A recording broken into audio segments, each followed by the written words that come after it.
How we doing, guys? Welcome to one of my hardware look-ats. This bad boy is the Atari 800. Now, I've gone on about this machine at great length in the past in other videos. This machine has a lot of real fond memories for me as a retro gamer. It was the, in fact, well, I was going to say it was the first computer I ever saw. That would be the ZX81. It was the first ever computer that I really had any exposure to back in the day.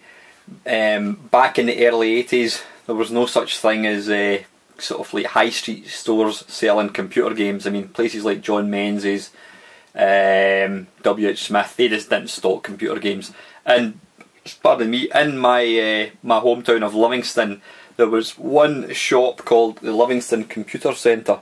Now, it sounds a bit glamorous, but in reality it was actually a tiny little room owned by a single chap called Ray Agostini, an Italian bloke. Now, he specialised in Atari stuff. Now, I used to go up to Ray's shop, and it was the Atari 800 and the Atari 400. That's what he stocked. He was an Atari dealer, and the fond memories I've got of just walking about, looking at the games that were running on this thing. You know, stuff like, it was real early American software. I mean, back then there wasn't really such a thing as a computer industry in the UK. So yeah, the games that I used to see running were things like, you know, Bruce Lee, Drelbs, Blue Max, I was going to say Drop Zone, but that was actually a later game. All the classic titles that were kind of ported from US Gold, they were all available in Atari 800 way back in the day. Now, this thing, as I says, it's something when I've always wanted an Atari 800, just because the memories that it invokes are absolutely fantastic.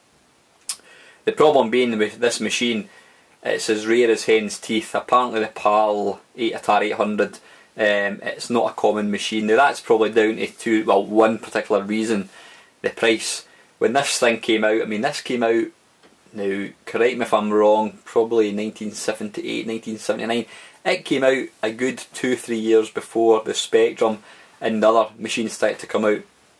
The Atari 400 was, it was like a cut down version, which was kind of primarily aimed at the home market. This bad boy, the Atari 800, was aimed at the home market and the business user. Yeah, and I mean, I don't know what the price was. It was. I was going to say it's ridiculous, but you know, it was maybe £600-700 back in the day. So because of the price, it just never took off, which was a shame, because you know, by the time the Spectrum C64 had really taken off, the Atari machines had pretty much died. And some of the games in the right hands, these are absolutely fantastic machines. I mean, I would say that the Atari 800 is the best 8-bit machine. Absolutely fantastic. It was way ahead of its time. You know, the number of colours it could display, it was a powerful machine. Even the sound wasn't half bad. So anyway, let's look at this bad boy. As you can probably see there, it's quite a big machine. Now, to let you see it just as a comparison, there is the Spectrum. So you can see there, it's about, I don't know, 2 Spectrums deep by about a half, and the thickness, I mean, you turn this thing over, you know, it's just, it's a huge behemoth. But you know what, and the weight of it weighs an absolute ton.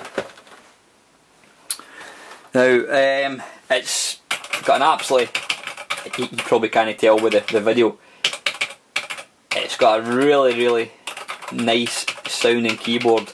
I mean, compare it against the Commodore 64. The Commodore 64 has got a really rattly, plasticky, quite cheapy keyboard. This thing is solid. You can tell it was you can tell it was made to be used in businesses. This thing isn't going to break anytime soon. It's got the full keyboard, obviously, all the full QWERTY keyboard. At the, let's try and zoom in a wee bit, if we can. Turn this down a wee bit. At the side here, you've got 5 buttons, or that, what's that there, that's just a light. You've got the system, that's the reset button. You've got option, you've got select, and you've got start.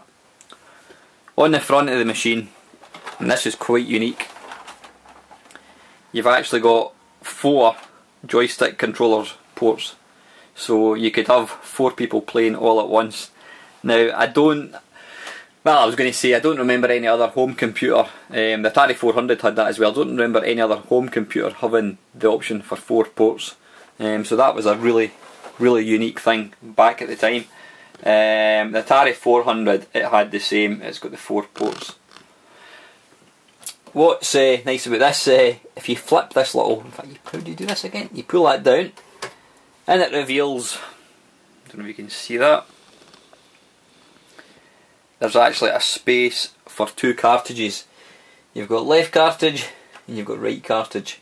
Now this thing here, that's solid, absolutely solid cast iron metal. You know, this thing, it weighs an absolute ton. So yeah, you've got the cartridge. What have I got here? I've got the basic computer cartridge, which always goes in there. It also played, obviously, games. You know, I've managed to pick up a few of these. What have I got? Got Centipede. Again, it goes on the left hand side. Got Donkey Kong. That's an excellent conversion. Now this one here, Star Raiders. That's an absolute iconic game. Is it Star Raiders the second? No, is it the second one or the first one? I can't remember exactly, but Star Raiders is an absolute classic game. It was way ahead of its time. Then I've got one here which I'll never use in a million years. It's Assembler Edition computing language, so I'm guessing that's some kind of assembler cartridge. But yeah, the cartridges went in here. Now where's the bit in the back? Can I get in? How do I get in again? There is actually, let me just bear with me. Here we go. Now this machine came, I think, was it 16k of RAM. The 400 came with 16k, as did this one.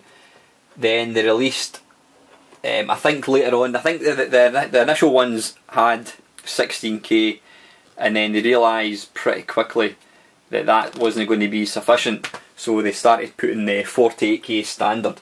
But if you flick these little, can you see that? I think you can, yeah. You flick these little things back and this bit actually lifts off, like so. And then in there, you can see there, you've got 16, 16, 16 and 10, so what's that? 3 16s is 48, 30, aye, that's right enough. What am I talking about? 16, 32, yeah, 48 plus, aye, so it's 58k of RAM. No, I'm talking shite. This is ROM, I'm talking absolute bollocks. That's ROM. This has got 48k RAM. Yeah, so that was the maximum I believe it could actually have. I actually picked up an extra 16k when somebody was selling it on eBay, so I thought I'll pick up one just to have anyway. Yeah, so it actually shows you there. It shows you in the back of the actual thing the configurations you can have. You've got 48, 40, 32, 24, 16 and 8k. 32, 24 and 16. So yeah, to really run games etc, you really need the 48k. So yeah, that's but as you can see here, it's all metal, none of your plastic nonsense that you had in other computers. This thing, it was built to last, absolutely built to last. Now let's see if I can get this bloody thing back in again without damaging anything. Does that go in there like so?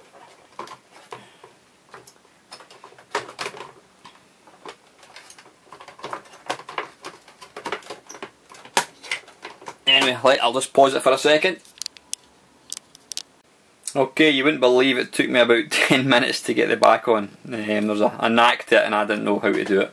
So anyway, yep, that's Atari 800, absolute cracking machine.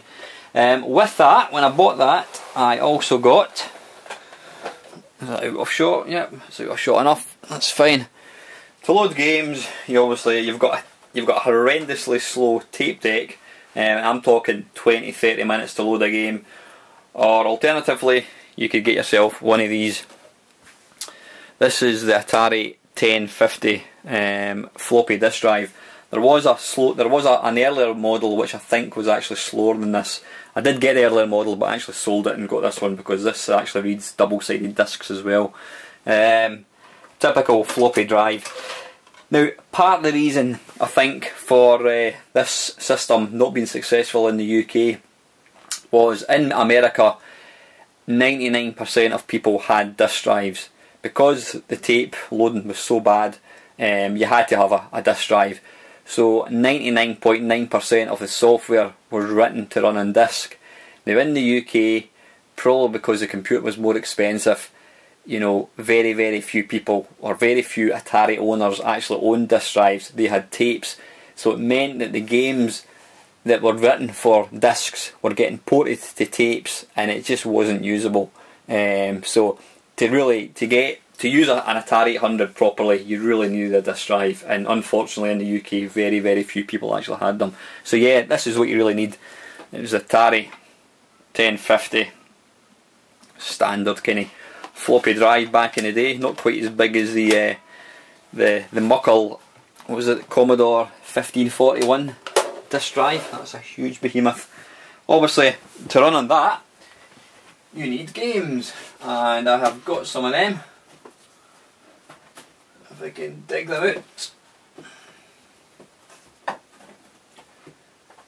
This isn't really designed as a pickup video, it's more just an overview of the system. It's actually a really interesting machine to own. With it here is, I don't know if you get that with it, it's basic Atari basic for the Atari 400. You can see here the Atari 400 actually had sort of flat keys, very similar to a ZX81. Atari basic. So yeah, it's full of lots and lots of interesting programs. What I really liked about there's that. Don't know what that is. What I liked about this particular system that I bought it from a guy down in England, and basically his father, it belonged to his father, and his father had sadly passed away, and the guy realised he's not going to use it, so let's sell the stuff on. So I bought it as a collection, and the guy was right into his programs. He used to do a lot of programming, and all his notes and that kind of stuff that he used to keep, they were all included in the sale, and it's actually quite fascinating looking at all the notes. I'll let you see some of them in a second. So yeah, that was the kind of thing. Obviously, what was this one? What's it called? Scooter. Never even heard of that one. Americana. Obviously the standard floppy disk. Warriors of Rats. Never heard it. Yep, and the classic Mercenary. Great game. Used to play that a lot in the Commodore 64. And Gauntlet. Again, another iconic game. Again, never really played it on the Atari. Yeah, it looks good. So yeah, like I was saying, I got, along with the system, I got a lot of the manuals, instruction manuals and what have you. You know, here we go, Atari 400, 800 personal computer. Let's try and get this a wee bit better so you can actually see it. How's that? Yeah, so inside it, I mean, even you know, this is all part of history. I'm maybe sad liking all this stuff, but if you look in there, the guy has actually written obviously where to return. Can you see that? Atari Incorporated, Sunningvale, California. That's the classic address for Atari. Yeah, it's got the warranty card for the 400. Well, that's for the tape. That's for the tape deck. I did have that and sold it because again, it's just it was rubbish. What's this? There you go, classic warranty card. Atari, Sunnyvale, California. You know, the memories just that are attached to things like this, I think are brilliant, absolutely brilliant. Unpacking. There we go, there's Atari 800 owner's manual.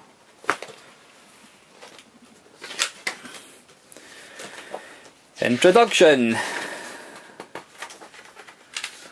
Unpacking.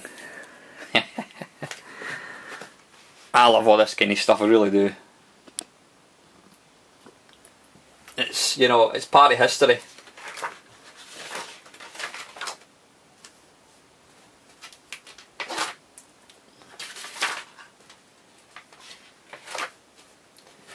Yeah, so that was included.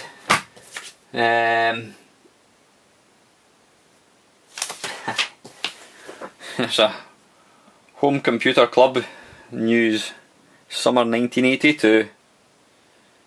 Welcome to the first issue of the Atari Home Computer Club news, produced for your enjoyment by Atari International. There we go, Atari 800. Expand for tomorrow. Build a computer system you want today, secure in the knowledge that it will grow to meet your needs in the future. This is all history, folks. Yeah. What's this one here? Atari Personal Computer Product Catalogue. When did this come out? Wow, look at this. This is all the kind of stuff you could actually buy for it. Amazing.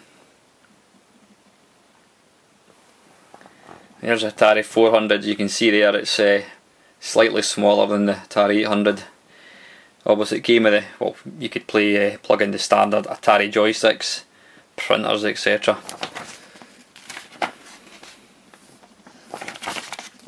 You have various games, and there's the obligatory family around the computer. Interestingly, watching a spreadsheet or whatever it is, a graph. And we didn't have fibre optic back then, guys, that's what we used to use. It was a telephone placed on top of a device. And we also had the, what's this, the Atari 400 800 basic reference manual. Yeah, I love this, I think it's brilliant. Here's a letter that the guy wrote back in, when was it, 1981. Dear Mr. Reed, thank you for your letter, apologies accepted. Can you help me with this problem, which is the first snag I have had with the Atari 800 to date? I referred to the Atari basic book. Blah blah blah blah blah. I get the following, so this is all the guy's personal letters and that kind of stuff. You know, I just think that's brilliant. It's a real these kind of things should go into museums, because it's part of this whole industry. Yep, that's it, guys. I think that's it. Yep, I hope you've enjoyed watching it. Let's just to close out, put the Atari bad boy back in shot and zoom out once more. Yeah, so thanks for watching, guys. I hope you found this quite informative. This is one of the kind of the holy grails I wanted, the Atari 800, and I was absolutely delighted to be able to pick it up. What I will do is I'll make a video of it running some of the games with the disk drive plugged in. So please, if you do enjoy watching this, guys, maybe hit the like button. If you want to see more videos from myself, maybe consider subscribing. As usual, guys, thanks for watching.